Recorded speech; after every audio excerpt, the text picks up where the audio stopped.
Hi there. There you see. Hi, how's it going? We're called MUSE. And you're watching WorMee.com.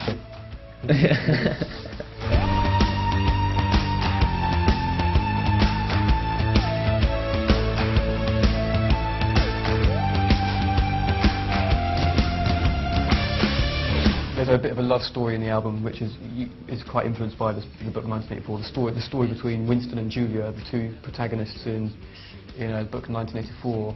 It's kind of the idea that love is one of the last places for real freedom. Love is one of the last places to have to have your own world, basically. So it's kind of like a combination of a love story with a political backdrop. We have like a miniature Big Brother situation in England. Cameras everywhere.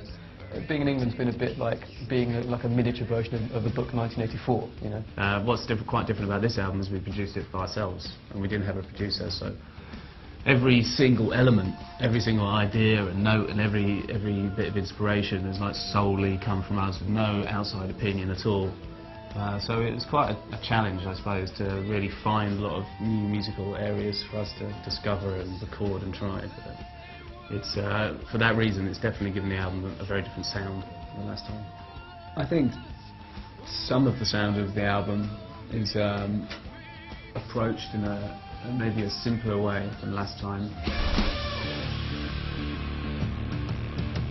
Initially, we started off trying a lot of the songs in a very simple way, with just playing like very, very live, which is really good and had a certain charm to it, I suppose. We wanted to kind of add a bit more dimension to the sound, I think. So we started experimenting things and dissecting different sections of songs and treating them in different ways to other parts of the song to kind of generate a bit more character within the songs, I think.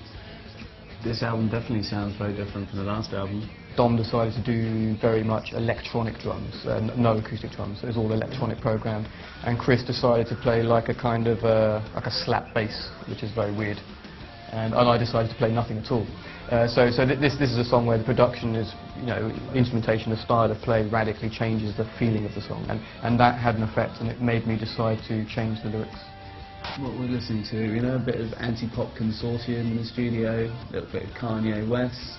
With the voice, I think Dom was telling me that he thought that the vocal in the previous albums was always too distorted.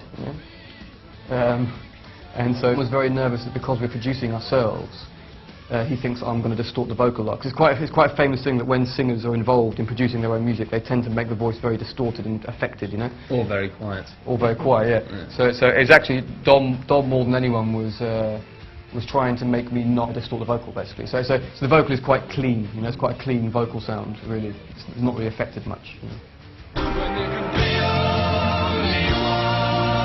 The ending of United States of Eurasia starts off like a Queen song and then ends with like a kind of Chopin piano piece. The middle of a song called I Belong to You has like a quote taken from a French opera called Samson and Delilah. And then there's other songs where you can hear like electronic things where we're trying to sort of do our version of a modern R&B pop song, like the third song, Undisclosed. So I think you can hear the band exploring some of these different things quite openly.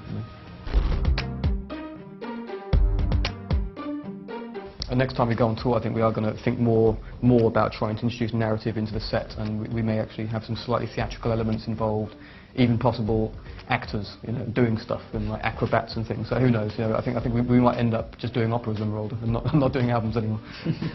Some of the songs we're going to have to change to play them live. I think since the last album, we've had a fourth person who plays with us on stage, and he does a lot of keyboard parts, synthesizer parts. And he does some of the extra parts, so yeah, we are not hiding him, you can see him on the stage. And so I think now there's most of the stuff we can do as it sounds on the album. It's only really probably the last 3 songs on the album are going to be almost impossible to do properly. Yeah. It's going to be really interesting to see how those songs develop, because right now we're in a point where we finished the album, we've heard it a lot, it's all mixed, but now it's a time to kind of let go and other people start listening to it, and then we start taking it all on the road. So it's going to be really interesting to see how the songs evolve and change over time.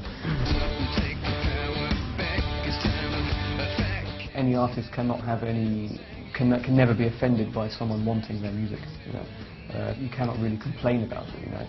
But obviously, what's happening is that the internet service providers are making a massive amount of money. Do you know what I mean? Like massive amount of profit. So I think there needs to be some kind of change in the way that the record companies work with internet service providers. You know, I think there has to be some kind of relationship, because the internet service providers are getting so much traffic, you know, from people downloading stuff. You know, I think creators of art and film and stuff, they're very happy to get their stuff seen.